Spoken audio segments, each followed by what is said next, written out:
Assalamualaikum dan salam sejahtera. Kembali kita dalam siri PHP dan MySQL kita. Okey, hari ini kita akan tengok macam mana kita nak dapatkan kolom ataupun field yang tertentu sahaja. Jadi dalam video yang lepas saya dah dapatkan semua data daripada user table tu, dan dia akan return ID, dia akan return nama, dia akan kembalikan lagi field message kepada kita. Jadi macam mana kalau table kita ni, kita ada 10 kolom ataupun 10 field, dan kita ni bila kita bina laman sesawang ataupun apa-apa aplikasi, kita nak yang paling efisien lah untuk aplikasi ataupun laman sesawang kita. Jadi dalam query tu, contohlah ada 10 field kat belakang ni kan, ada lagi selebih yang 7 tu, termasuk 3 ni, jadi 10 field ataupun 10 kolom. Tapi dalam kita punya query ni, kita cuma nak pakai nama dengan message sahaja.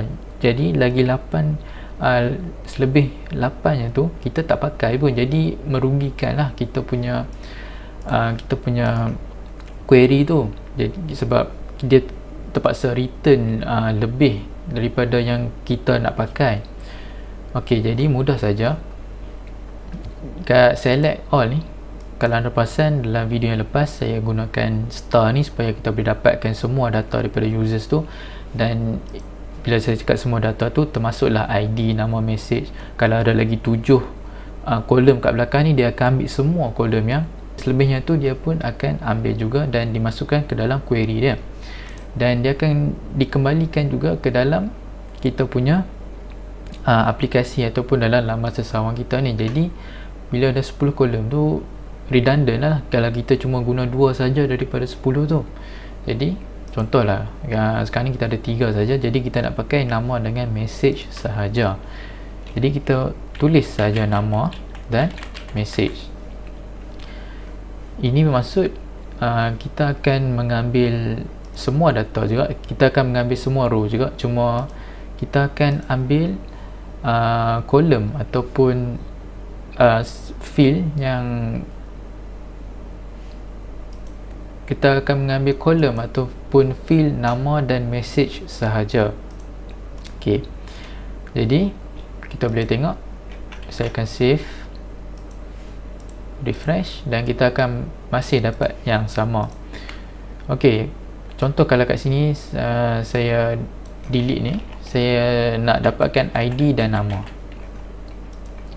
Okey, saya save, saya refresh, dan dia cakap kita akan dapat error lah, sebab dia cakap index untuk message ni tak ada. Sebab apa tak ada? Sebab kita cuma nakkan ID dan nama saja, dan kat sini kita guna message, dan kita tak ada minta dia kembalikan ataupun dia return field ataupun kolom message kepada kita. Jadi kat situ jadi error.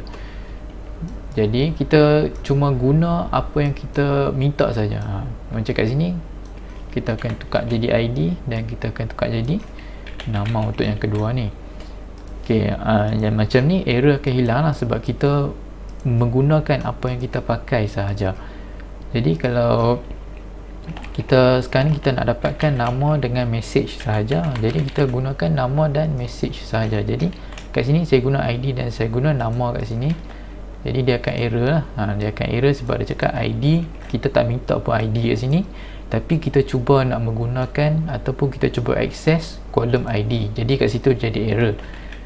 Jadi dia akan nama dan message. Okey, nampak sekarang ni dia dah kembalikan query yang betul-betul yang kita minta lah, iaitu nama dan message sahaja. Okey, lepas tu saya nak tunjuk juga where clause. Okey, where clause ni, okey, where clause ni macam kita nak akses row yang spesifik. Macam ni untuk kita akses kolom yang spesifik, tapi dia akan return semua row, cuma kita nak akses kolom yang spesifik sahaja kat sini. Jadi kalau kita buang ni, kita booster, dia tak akan pilih kolom yang spesifik lah, dia akan return semua row dan dia juga akan return semua kolom. Jadi macam kita akan mengambil kolom yang spesifik saja, iaitu nama dan message. Dan where ID ni kita selalu akan refer kepada ID kat sini, nampak ID seperti dalam dua video yang lepas daripada sekarang ni, iaitu dalam video cipta table kot, tak silap saya. Dalam video cipta table saya ada cakap yang ID ni kita akan buat primary key. Dan kenapa dia primary key? Sebab untuk setiap data dia akan mempunyai ID yang unik. Dan bila kita cakap unik ni, untuk setiap data tu dia seorang je yang akan memegang ID satu. Untuk yang Zaim ni, dia akan memegang ID satu. Dia seorang saja yang akan ada ID satu. Orang lain tak boleh ada ID satu dah. Jadi untuk Arif ni dia ada ID 2 dan orang lain tak boleh ada ID 2 dah lah. Itu adalah secara ringkas lah untuk kita faham penggunaan primary key. Lepas tu dalam where ni kita boleh refer ataupun kita boleh merujuk kepada ID tu. Sebab kita tahu ID tu unik dan orang ni dia ID dia satu. Orang B ni ID dia 2. Dia macam tu. Dia dah spesifik. Jadi sekarang ni kita akan masukkan ID 1. Dan seperti yang kita tahu, ID 1 ni cuma milik Zaim ni saja. Jadi sepatutnya dia akan kembalikan kepada kita ID 1 ni, iaitu Zaim sahajalah. Jadi arahan ni kita dah tukar macam ni. Kat cubaan ni saya akan refresh dan dia akan return kepada saya, Zaim, kita haruslah sentiasa berjuang dan jangan putus asa.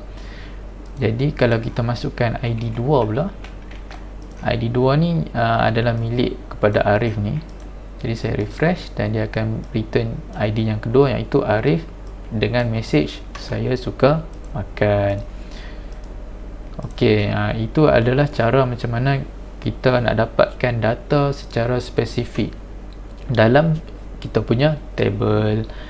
Terima kasih kerana menonton. Assalamualaikum dan salam sejahtera.